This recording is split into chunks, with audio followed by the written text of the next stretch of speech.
Bismillahirrahmanirrahim. Assalamualaikum warahmatullahi wabarakatuh.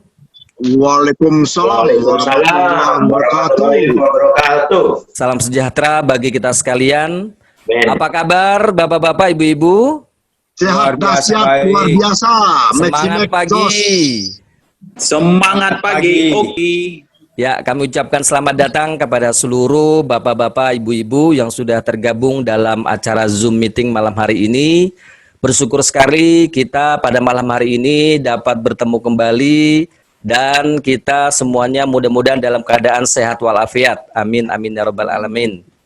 Baik Bapak Ibu, sebagaimana biasa di acara Zoom meeting pada malam hari ini, kita akan mendapatkan dua informasi yang sangat luar biasa dan juga akan disampaikan oleh dua presenter ataupun narasumber yang sangat luar biasa.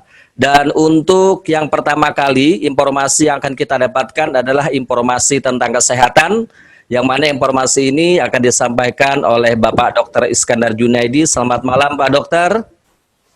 Selamat malam. Baik, nah Pak Dr. Iskandar Junaidi adalah seorang dokter yang sampai saat ini sangat aktif sekali, di mana beliau adalah seorang dokter aktif yang buka praktek umum dan estetik di daerah Serpong, Tangerang. Kemudian beliau adalah seorang juga penulis yang sangat luar biasa, di mana beliau sudah banyak sekali menulis, ada 20 buku yang telah diterbitkan, yaitu dari PT BIP atau Gramedia Kompas Group dari Jakarta, kemudian juga dari penerbit Andi Yogyakarta, dan Bapak Ibu bisa melihat contohnya di layar Bapak Ibu sekalian ya, ada panduan obat dan suplemen Indonesia, kemudian Living Good and Health, Stroke ya, panduan menangani masalah kanker serviks, dan masih banyak lagi buku-buku yang beliau telah tulis ya. Dan beliau juga sampai saat ini masih disibukkan dengan berbagai seminar ataupun simposium baik tingkat nasional maupun juga internasional. Dan kita bersyukur sekali karena pada malam hari ini kita mendapatkan jadwal dengan beliau sehingga pada malam hari ini kita bisa belajar dengan beliau ya. Jadi ini suatu kesempatan yang luar biasa. Oleh karenanya, mari kita siapkan diri kita untuk mendapatkan ilmu yang sangat luar biasa yang disampaikan oleh beliau. Baiklah, Bapak-bapak, Ibu-ibu, tambah panjang lebar, mari kita sambut dengan aplaus dan luar biasa untuk Bapak Dr. Iskandar Junaidi. Silakan, Bapak Dokter. Baik, terima kasih Pak Aminuddin. Selamat malam semuanya. Selamat malam. Selamat malam dok. Selamat malam dokter. Pagi nih, masih Selamat semangat pagi. ya. Oke, kita mulai. Nah ini Bapak Ibu kalau lihat yang buku merah ini kan kemarin-kemarin nggak ada nih, sekarang ada nih penyakit sendi. Wah, terbitan terbaru ya Pak Dokter ya? Ini buku baru, mungkin 2 minggu sebulan udah ada di toko buku ini. Malam ini topik kita sama tentang suplemen. Kalau kita lihat sebenarnya yang diperlukan tubuh kita itu kan nutrisi ya Bapak Ibu ya. Nutrisi ini adalah dasar utama kalau sel kita mau sehat. Nah kita lihat, karena dari nutrisi nanti diserap oleh sel. Nah sel kita ini yang akan didistribusi ke seluruh tubuh, utamanya ke fisik. Ke fisik, lahiriah kita bisa sehat. Ini kan semua dari nutrisi. Nah, visi yang sehat ini pasti akan terkait ke psikis, emosi kita, mental, batin. Ini terkait. Karena dari fisik ini ada hubungan Bapak Ibu, sudah dibuktikan secara ilmiah, sudah didalamin bahwa di otak itu ada satu area atau persimpangan, gabungan, pertemuan dari sel saraf yang mengelola fisik, sel saraf yang bertanggung jawab terhadap fungsi dari psikis, emosi, dan mental. Itu ada jalurnya. Jadi ketemu Bapak Ibu. Jadi tubuh bisa mempengaruhi jiwa, psikis, emosi, dan mental. Begitupun sebaliknya. Jadi saling mempengaruhi. Ada kaitannya. Nah, memang sel kita ini kan perlu makanan nih Bapak Ibu. Sel ini adalah bagian terkecil dari tubuh kita. Sel. Dari sel ini akan membentuk jaringan. Kalau dia berkembang lagi, membentuk yang lebih besar, organ, kemudian sistem organ yang bekerja dalam tubuh. Jadi memang kalau kita mau sehat, intinya sel kita harus sehat. Nah, bagaimana sel bisa sehat? Ya, kasih nutrisi yang sehat, nutrisi yang baik, nutrisi yang memang diperlukan oleh sel supaya bisa berfungsi dengan baik. Nah, kita lihat di sini. Jadi kalau kita mau definisikan sebenarnya apa itu nutrisi. Nah, kan sering kita bilang nutrisi, nutrisi. Tapi kalau kita minta orang mengatakan apa itu nutrisi, nah sebenarnya nutrisi itu adalah zat atau elemen dasar dan sangat esensial bagi kehidupan sel. Nah, nutrisi ini penting bagi sel agar tubuh dapat menjalankan fungsinya dengan baik. Jadi dengan adanya nutrisi, sel kita mendapat makanan dan dia bisa hidup, kemudian bisa berfungsi dan menjalankan peranannya dengan baik. Nah, nutrisi itu sendiri kan banyak Bapak Ibu ya. Bisa dari nabati, karbohidrat, bisa dari lemak, dari protein, sayur, buah, dan vitamin, mineral. Ini vitamin, ini nutrisi, ini makanan yang kita perlukan setiap hari harus terpenuhi jika ingin kita sehat, jika ingin sel kita sehat.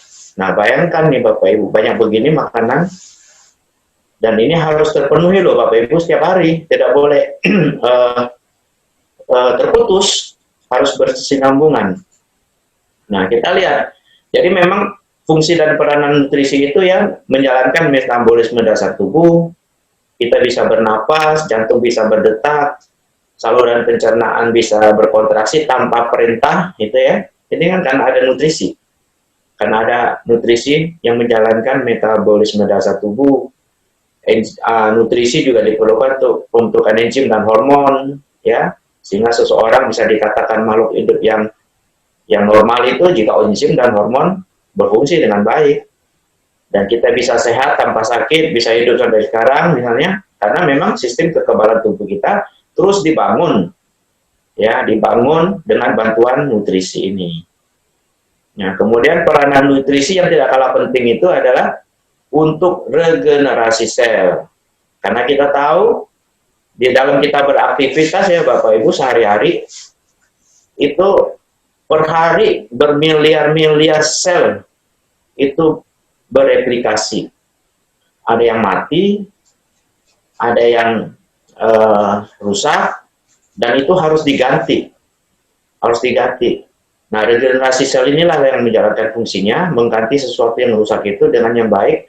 Nah, ini bisa berjalan, regenerasi ini bisa berfungsi dengan baik, menghasilkan sel yang sehat jika ada nutrisi. Nah, jadi memang kaitannya sangat erat. Nah, nutrisi itu biasanya kan kita dapatkan dari makanan. Makanan ini, nah ini komponen utama makanan kita. Ada protein, ada lemak, karbohidrat, vitamin, mineral, air, dan serat. Ya, dengan fungsi mereka masing-masing. Untuk karbohidrat menghasilkan energi, tenaga, untuk kita bergerak, berjalan, berpikir, dan sebagainya. Protein untuk regenerasi sel utamanya, lemak untuk cadangan energi, ya, melindungi organ dan saraf dalam tubuh kita, vitamin, mineral sebagai enzim dan katalisator. Nah, vitamin juga menjaga tubuh tetap sehat, supaya terhindar dari penyakit, memberi kekebalan pada tubuh kita. Mineral dalam jumlah kecil diperlukan untuk membantu metabolisme tubuh, pembentukan tubuh, dan serat untuk kesehatan saluran pencernaan, membuat usus kita lebih sehat.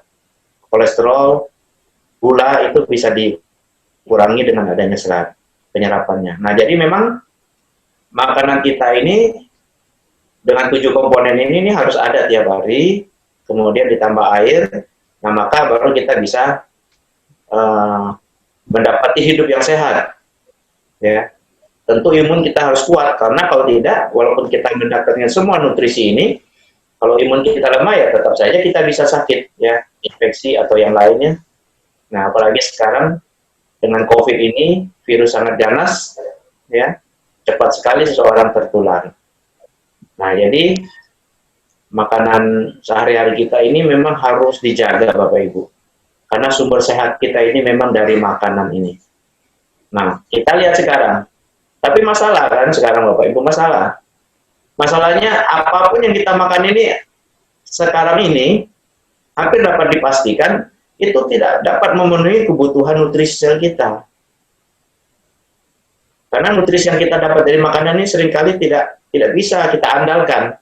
Karena itu sekarang kan orang banyak sakit nih. Walaupun sudah melakukan banyak hal, katanya sudah makan dengan baik, makanan sehat, tetapi terkadang sering merasakan keluhan-keluhan tidak sehat.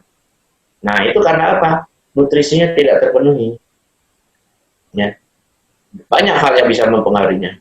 Dan ternyata memang dari laporan pengobatan, dari data yang didapat di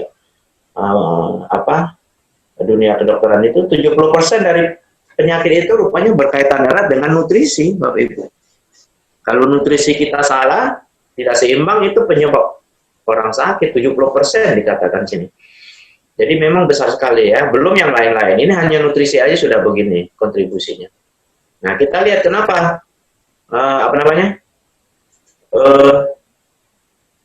nutrisi yang kita konsumsi kok bisa kurang itu kenapa? Apa sebabnya? Kan kita sudah makan banyak, kenyang kadang-kadang ya. Sampai kenyangnya sangat luar biasa. Nah, rupanya memang dari awal masalah kesehatan kita ini berawal dari makanannya ini, Bapak Ibu. Pertama, makanan kita sering tidak sehat ya, seperti ini, junk food, ya, banyak garam, gitu, banyak zat pengawet, zat kimia, herbisida ya, di sini banyak. Terus jumlah nutrisi dalam makanan itu seringkali tidak cukup karena cara mengolahnya yang tidak baik, masaknya salah, ya, atau memang tubuh kita lagi tidak sehat. Nah, itu menyebabkan makanan yang kita konsumsi tidak bisa diserap dengan baik, sehingga kita kurang nutrisi. Nah, jadi memang banyak sekali faktor yang menyebabkan kita ini kurang nutrisi. Walaupun tidak kelaparan, Bapak Ibu. Makanan cukup, tetapi kok kurang nutrisi. Nah, ini penyebabnya banyak. Makanan tidak sehat, jumlahnya kurang, salah konsumsi, makanan diolah berlebihan, sehingga nutrisi vitamin mineralnya hilang, memasak salah, cara salah memasak, sayur dimasak berlebihan, jadi lebih dari 1 menit itu mineralnya hilang, vitaminnya. Gitu. Ya, belum yang lain-lain tercemar oleh zat kimia, pengawet, dan lain-lain. Jadi memang ini banyak sekali. Nah, karena itu Bapak Ibu, kita perlu suplemen, kita perlu suplemen. Ditambah lagi, Bapak Ibu, ya, ditambah lagi.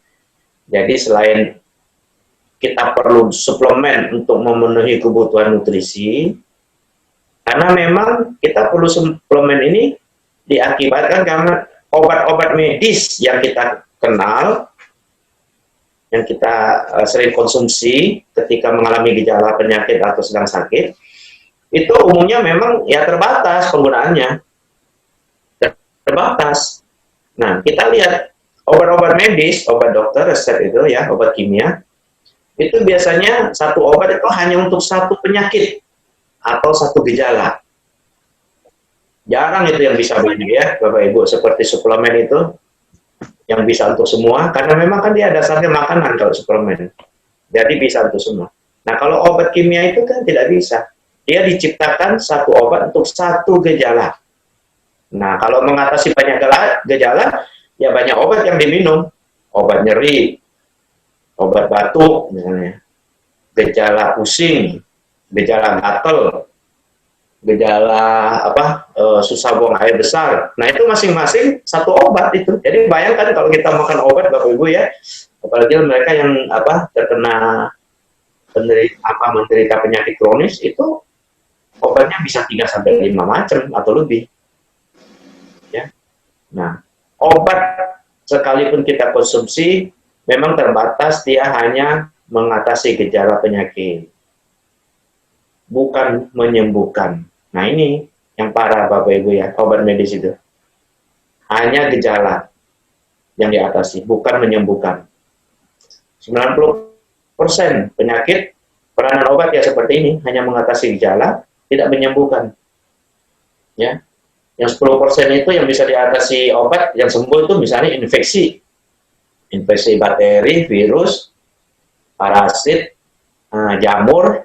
Nah, itu bisa sembuh dengan obat medis. Dalam rentang waktu tertentu, periode 1-2 minggu gitu sembuh. Nah, infeksi pun virus tidak bisa. Beberapa virus tidak bisa diobati dengan obat. Ya, seperti COVID ini tidak bisa diobati. Dengan obatnya belum ada. Virus rata-rata tidak bisa diobati ya, hanya beberapa yang bisa ditemukan obatnya. Tapi umumnya tidak ada obat. Bagaimana virus bisa diatasi? Ya dengan imunitas kita, Bapak Ibu. Jadi balik lagi ke nutrisi. Nutrisi sehat, kuat, ya imun kita kuat dan sehat. Gitu. Kita bisa hidup lebih baik tanpa gejala atau penyakit.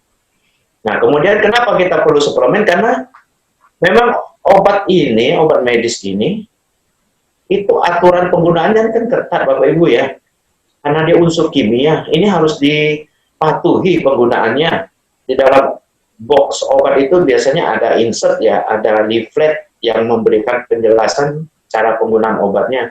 Nah kan biasanya ada di dalam, ada komposisi, isinya apa, ya biasanya satu macam obat dengan pendamping apa zat-zat lain sebagai pelengkap. Nah, biasanya kan hanya untuk satu gejala, indikasinya. Biasanya untuk gejala apa? Satu saja, untuk nyeri, untuk pegel, untuk batuk, atau apa gitu ya. Hanya satu obat, satu gejala. Dosis juga harus dipatuhi. Nah, selain indikasi dosis juga harus diperhatikan. Efek samping obat ini apa juga harus diperhatikan.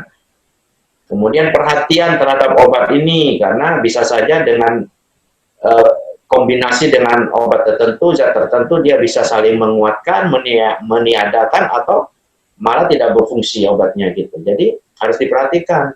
Nah, kontraindikasi juga perlu.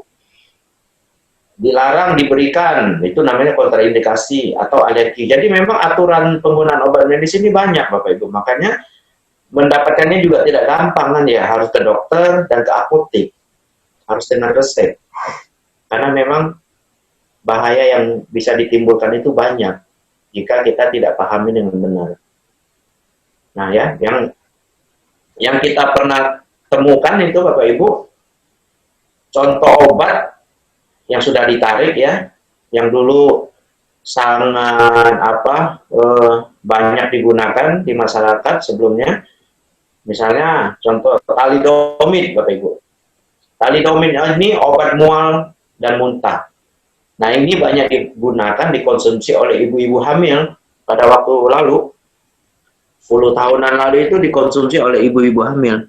Nah ternyata setelah lama diselidiki di satu daerah yang mengkonsumsi thalidomid dalam jumlah banyak, dalam jumlah masif di daerah tersebut, kota tersebut, atau negara tersebut, ternyata kok banyak bayi yang lahir cacat lahir.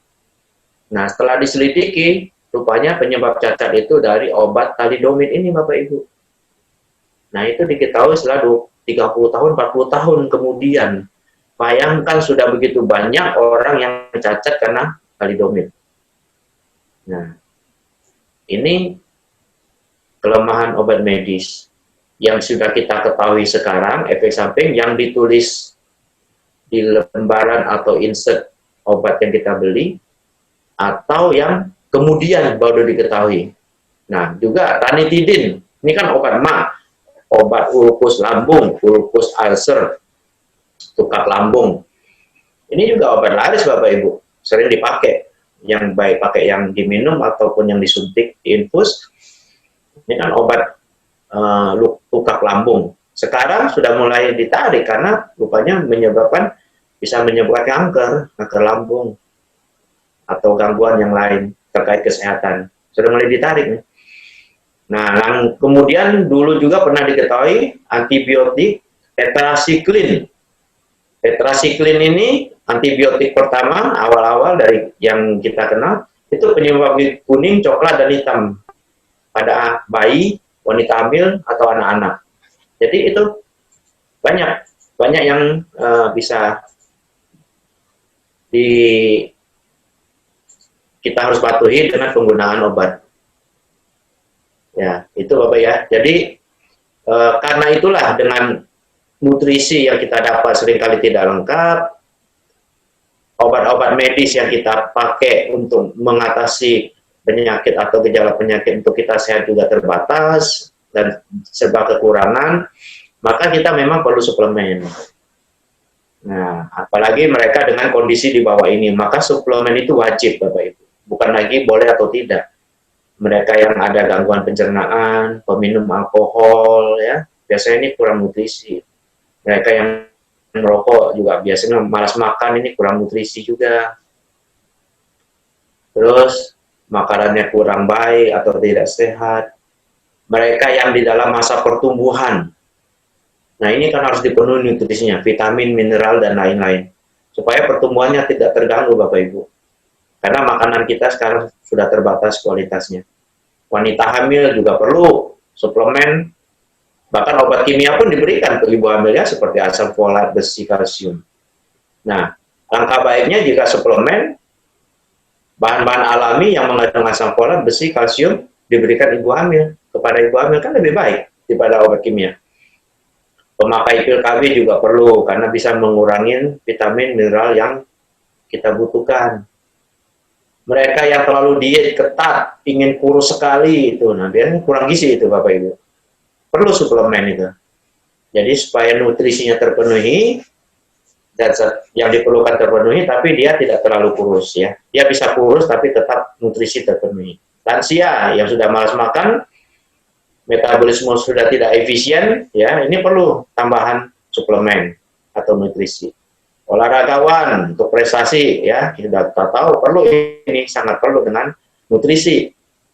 Yang mereka mengkonsumsi obat-obat tertentu, antibiotika misalnya, itu perlu diberikan suplemen juga, karena antibiotika itu kadang-kadang bisa menghilangi vitamin B kompleks, bisa menghilangkan kalsium, bakteri baik, ya yang ada di usus kita itu bisa hilang dengan pemberian antibiotik. Nah ini Bapak Ibu ya, jadi memang sekarang ini dengan kita lihat alasan-alasan itu, maka tentu suplemen sudah kita butuhkan sehari-hari ya, kita konsumsi sehari-hari dengan aturan yang kita penuhi di dalamnya. Nah kita lihat ini sejarah penggunaan herbal, bahkan di Italia sudah ada ini Bapak Ibu. Tahun 1221 ini kepala apotek di Santa Maria, Italia ini bahkan sudah memberikan herbal dan obat-obat alami kepada orang-orang yang datang ke apoteknya. Ini sejak tahun 1221. Nah, sekarang Indonesia juga ya sudah mengeluarkan buku pedoman pengelolaan dan pemanfaatan tanaman obat yang dikeluarkan oleh Kemenkes sudah ada. Ya, jadi sudah resmi, sudah diakui juga di kita yang dulu sering kita mengalami masalah ya di Indonesia karena keterbatasan sarana pengetahuan yang dimiliki untuk memberikan izin kepada obat-obat herbal atau food supplement. Sehingga kadang-kadang untuk mempermudah urusan, ya sudah ditolak aja dulu, jangan kasih izin kan gitu Bapak Ibu. Nah, tapi dengan berkembangnya data yang dimiliki oleh Kemenkes, BPOM, maka mereka bisa meneliti dan memberikan izin sesuai dengan peruntukannya. Nah, ini yang terbaru ini Bapak Ibu ya, 20 Januari 2020, ini ada pertemuan dari Dirjen Kestrat Kemenkes RI dengan IDI 20 Januari, membahas tentang atau para pakar memberikan pendapat tentang bagaimana sih obat tradisional dan jamu itu. Nah, di sini sudah dibahas Bapak Ibu. Jadi dibahas ternyata memang jamu dan obat tradisional, herbal gitu ya Bapak Ibu yang kita kenal, itu sudah semakin populer dan diakui, dunia medis pun sudah ngakuin, Menkes sudah ya, walaupun yang awal sudah lama. Nah juga sebelumnya, tahun-tahun sebelumnya juga sudah banyak para ilmuwan mengakui kalau herbal atau produk alami itu bermanfaat, bisa sebagai obat, ya, seperti Profesor Josh Kunik tahun 1800-an sampai 1900 dari Harvard University sudah mengatakan bahwa manusia itu di tubuhnya itu dibentuk secara alami oleh tanah, air, makanan, dan kombinasi zat yang di dalamnya. Nah, Profesor Dr. Ferid Murad yang mendapat Nobel tahun 1998, Nobelnya itu dari peranan dari nitrit oksid. Ya kan? Nitrit oksid dari mana? Ini protein asam amino, L-arginin. Asam amino, L-arginin. Dan arginin ini terdapat dari mana? Ya salah satunya dari kedelai. Nah, Bapak Ibu ya, kacang kedelai itu rupanya ada L-arginin. Nah, menghasilkan nitrit oksid yang berguna untuk pembuluh darah. Ya, mirip dengan maka nih kerjanya. Maka dan cordyceps, mirip-mirip nih kerjanya. Memperlancar aliran darah. Nah, yang sering kita kenal ya, Dr. Alan Greenberg dari Amerika mengatakan kesempatan terbaik kita untuk hidup hingga tua itu yaitu hindari dokter dan rumah sakit. Nah, padahal dia dokter nih Bapak Ibu ya. Jadi kalau orang mau umur sampai lanjut dan sehat itu katanya hindarkan dokter, hindari dokter dan rumah sakit. Terus belajarlah tentang nutrisi, herbal, dan bentuk lain dari obat alami.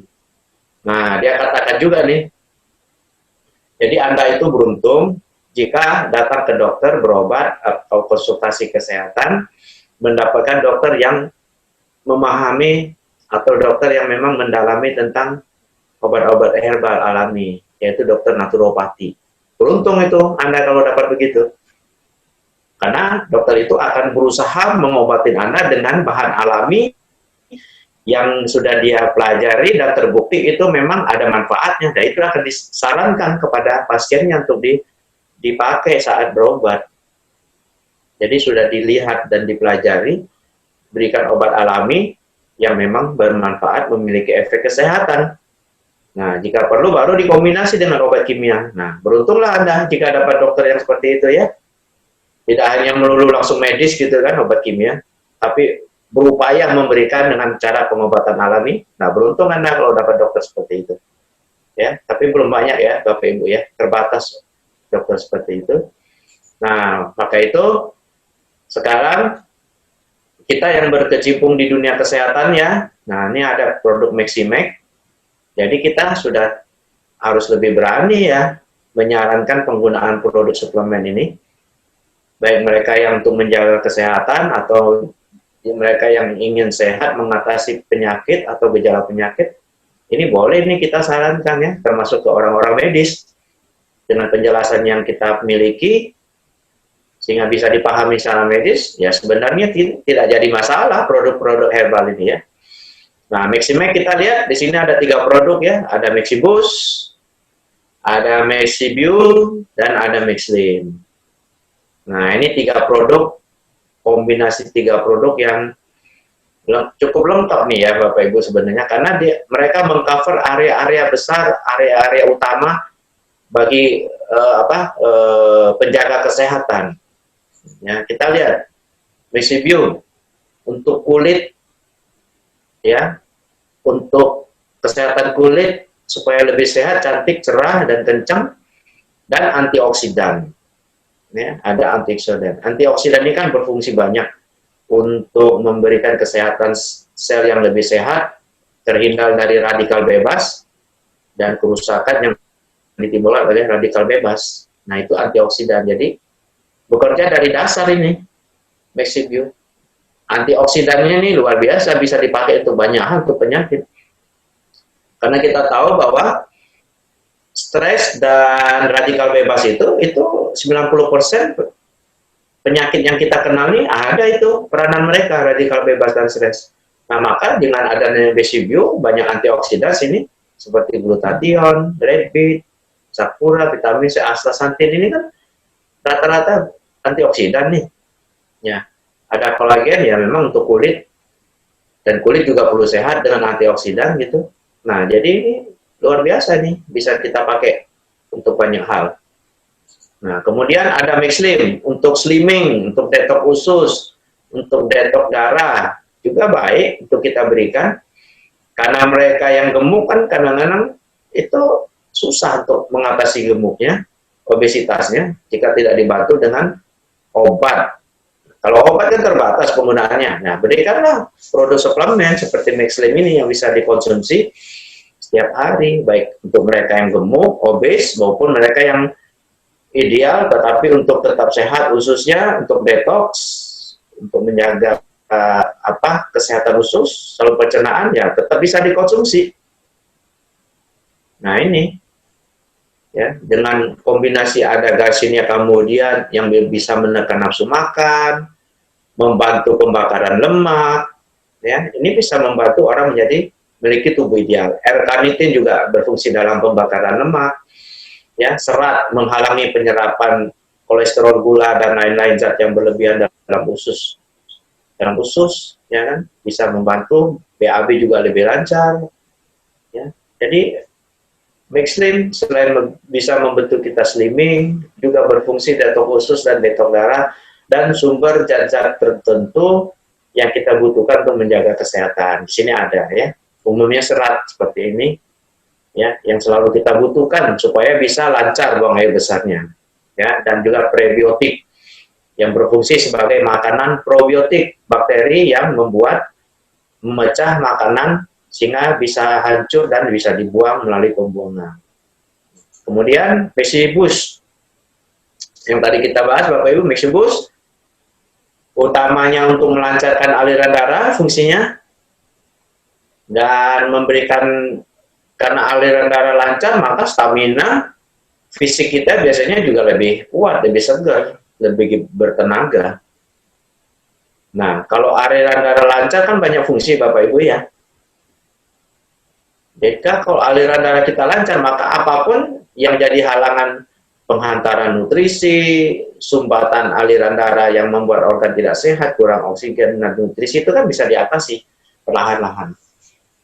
Ya, dan memang untuk Mexibus ya, untuk hipertensi dan penyakit jantung kita harus lebih hati-hati pemberiannya ya.